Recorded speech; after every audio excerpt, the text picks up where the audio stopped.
137 underflight hubs throughout the United States. There's no hub that I'm aware of that is doing a program like this of taking 53 Vietnam veterans back to Vietnam. It's unique, it's special, it's different than anybody else. We're still doing all of our other flights because we're not going to veer away from that. And actually, we haven't even done this flight yet, but we already have people saying, when are you going to do the second one? And it's just, the first one is difficult enough to be able to take Vietnam veterans away from their families for 14 days. To go back to a country that some of them, they want to go back, but it's going to be completely different. I mean, we're not going to see camps. We're going to see, the history of Vietnam 50 years later of what has happened to it.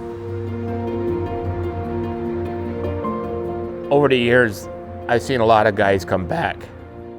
A lot of guys came back, but a lot of guys never came home. They came back, but they never came home.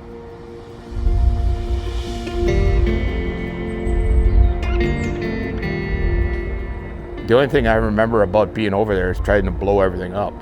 And so I'd kind of like to go back and actually see what it's like and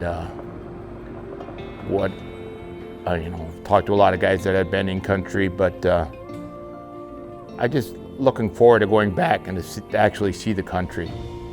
It's going to be different to be back. I think the one thing I'll remember about being back over there is the heat. It was like trying to breathe in with a hairdryer stuck in front of your face. I mean, it wanted to toast your lungs and everything.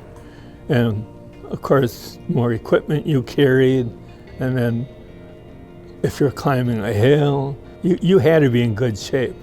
And I can understand why we did all the training in basic and everything. So this trip is going to be very emotional for us. We want to go see it, and we're hoping, and I'm sure we will, when we come back, for those who still have that hauntiness that they have, are going to be able to leave it back in Vietnam and come home a different person. I'm sure the emotion we see from other veterans is going to affect us.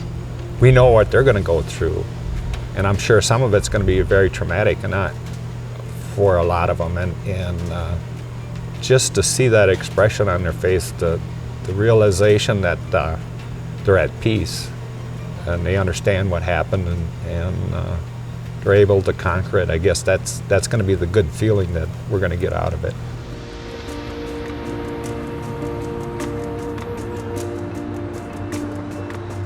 Besides going on the trip and seeing the country in general,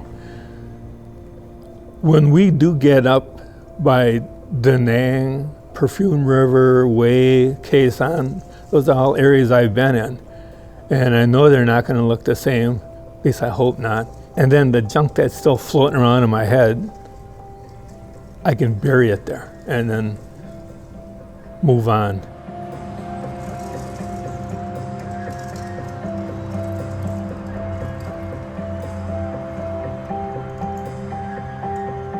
Expectations are to see what's there, to see what's changed. Obviously the base camp, as I understand it from people that have been there, is off limits, so obviously we can't go back to that base camp.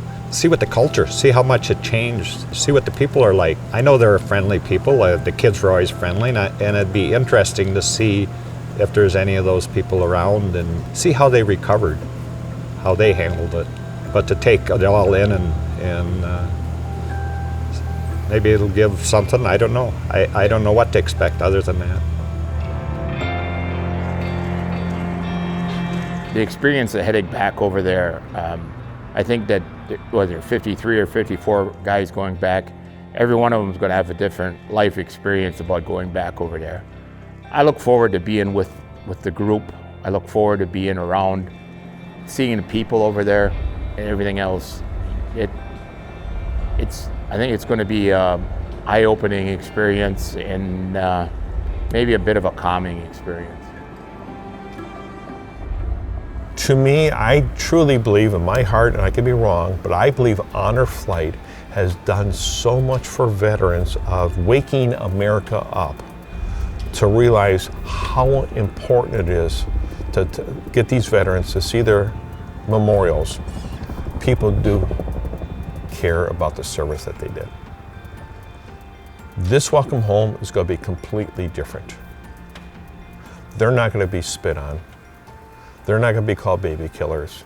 We're going to have people there and welcome them home for the welcome home they never got.